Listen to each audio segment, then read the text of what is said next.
Hi, Pastor Christian. Una-una sa lahat, gusto kitang i-congratulate sa panibago mong journey to Australia. Nung nalaman ko na paalis ka na, may slight na kalungkutan kasi hindi lang basta-bastang miyembro ng KOK ang aalis na naman, but a pillar ng pagbuo ng simbahan na iyan. Ang existence niyo po sa church ng KOK is a blessing. Hindi lang basta-bastang blessing, but kumbaga, ang hirap mong, alam mo yun, overflowing ka, kumbaga, kung sa grasya pa, overflowing ka. Kasi, hindi ka lang pastor all around, sobrang all around, and yung commitment mo to serve God, commitment mo sa church, yung commitment mo sa pag-alaga ng mga tupa nyo, it's wow, parang napaka-amaze,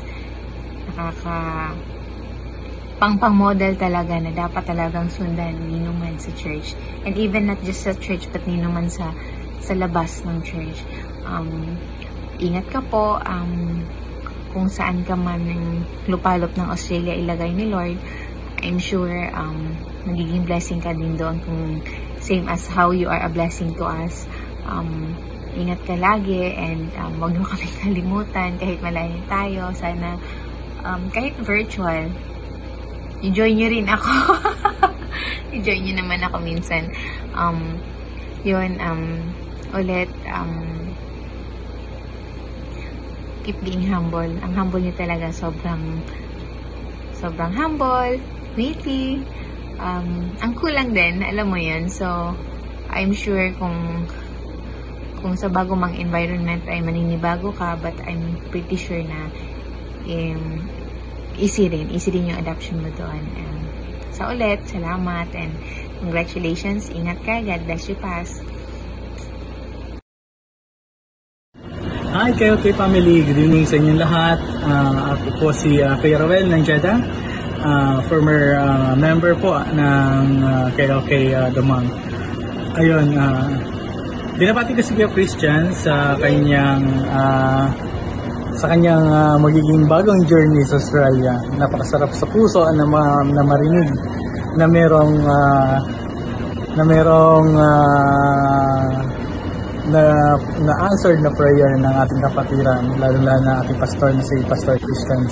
And kay Christian, God bless sa iyong magiging bagong home, magiging work, or magiging journey mo sa Australia. And may God bless you always sa inyong mga decision ni Ate Mitch as ng mga sa mga bata.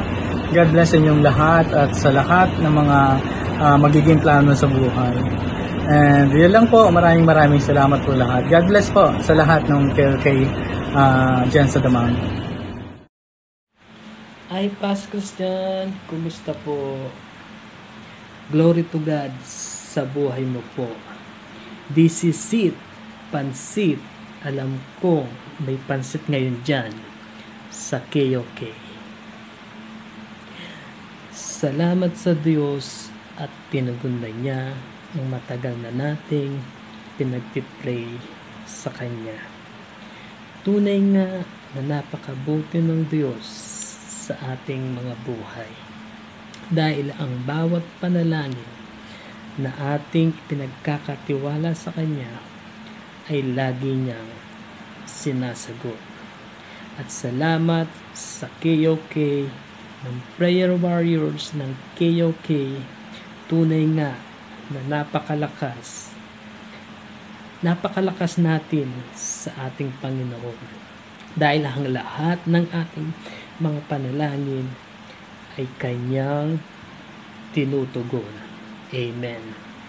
Pastor Christian, alam ko po sa New Zealand ka, pero iba talaga ang plano ng Panginoon sa ating mga buhay kesa sa sarili lamang nating kagustuhan. Amen. Pastor Christian, ako po ay taus-pusong nagpapasalamat sa iyo simula nang nakilala kita, nakasama kita. Salamat pala sa pag-atid sundo nung ako ay nandyan pa. At alam ko saka sa ginamit ng Panginoon upang lalo akong maging matatag sa aking pananampalataya sa aking Diyos na buhay. Pastor Christian, nais kong iwan sa iyo ang isa sa nakasaad sa Biblia. Naway ito'y tumimo sa iyong puso, sa iyong kaisipan, ang Psalms verse 118 verse 24. This is the day that the Lord He made. We will rejoice and be glad in it. Alam ko, Pastor Christian, nag-uumapaw ang kasiyahan sa iyong puso, sa iyong kaisipan, at alam kong nagagalak ang Panginoon sa iyong buhay dahil ito na ang reward na ibinigay ng Panginoon sa iyo. Dahil isa ka sa masunuring tagasunod ng ating Panginoon. At isa ka sa ginamit ng Panginoon sa KOK upang ang mga kapatiran ay lalo silang lumawak sa kanilang buhay pananampalataya at lalo silang maging matatag sa kanilang buhay pananampalataya kung sino ang Diyos na kanilang nakilala at kanilang nasumpungan sa kanilang mga buhay. Pastor Christian, naway sa pasimula ng iyong buhay journey sa Australia ay hindi ito magdudulot ng panibagong yugto ng iyong buhay. Bagkus, ito'y lumago at lalo ka pang lumago sa iyong buhay espiritual sa ating Diyos na buhay. Alam ko, isa ka ng matatag na mananampalataya.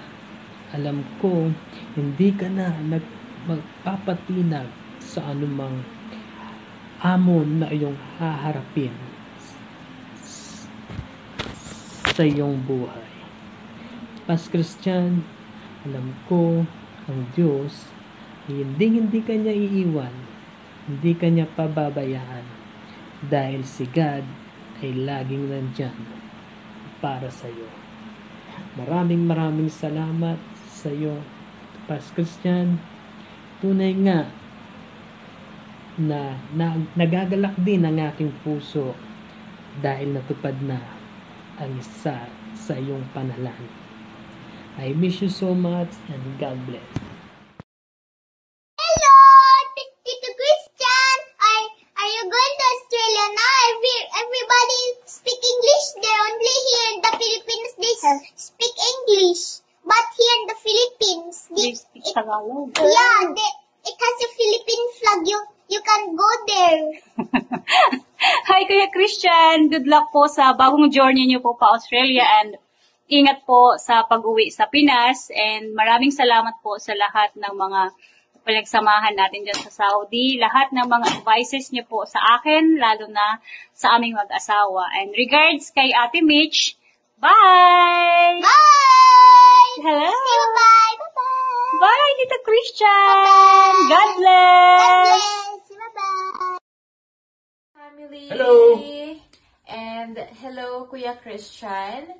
We are so happy to hear, we are happy and glad to hear na finally is lilisanin mo na ang bansang Saudi Arabia. I know na malungkot ito, definitely, dahil tinuring mo ng pamilya mo, second home ang Saudi Arabia at ang mga tao dito. But I know that this is for good. And I know also din na ito ang dinesire ng puso mo para magkakasama na kayong family. And praise God, finally ay ito na nga. And we pray and declare na kung saan ka man dalhin ni Lord ay He will always provide for you and for your family. And that you will always be safe and greatly blessed sa bansang Australia. In Jesus' name. Amen. Yes, Pas, congratulations. I know you have worked hard for this and you prayed harder para sa blessing na to. So, it's a bittersweet moment, of course, pag may umaalis. However, more on we are rejoicing for this answered prayer. So, gaya ng sabi ni Cherry, praying that your new journey will be blessed always by the Lord. Congratulations again, Pas. And God bless. God bless. Miss you all, KOK. Thank you, family. Bye-bye. Bye-bye.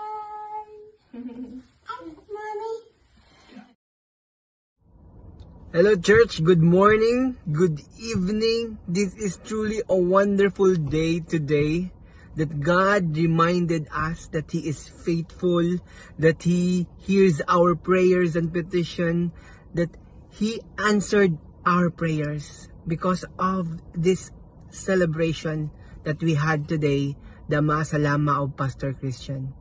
I just want to say something before I will give my message to Pastor Christian. Persistence. Persistent in prayer, persistent in our faith, persistence doing God's works is one of the attitude that a servant of God has. Remember the parable of a persistent widow? God did not just make a story. Every time that He will make a parable, it means there is something on it. Why that God give us that example? A persistent that you will not take no for an answer. And how to be persistent? Knowing your identity in God. And that's what Pastor Christians had. He knows what his identity. He knows kung ano siya sa ating Panginoon. So what Pastor Christians did, I think, from the prayer that he had until the prayer that God answered, he is persistent. Persistent to do the God works. Persistent in prayer. Persistent in faith that one day God will answer. And that's the secret of Pastor Christians, I think. And I believe. And bro, thank you for sharing your life to us. Thank you for sharing that our God is truly the Lord of all lords, the God of all gods. And I'm so happy of everything na nakamit mo ngayon. Because I know your prayer. I know the prayer of Ate Mitch. I am excited that one day makita ko kayo magkasama sa isang photo sa Perth, sa Australia. And I'm excited to heart on it, put likes on it, and comment on it. Bro, God bless you. Thank you for everything. Enjoy.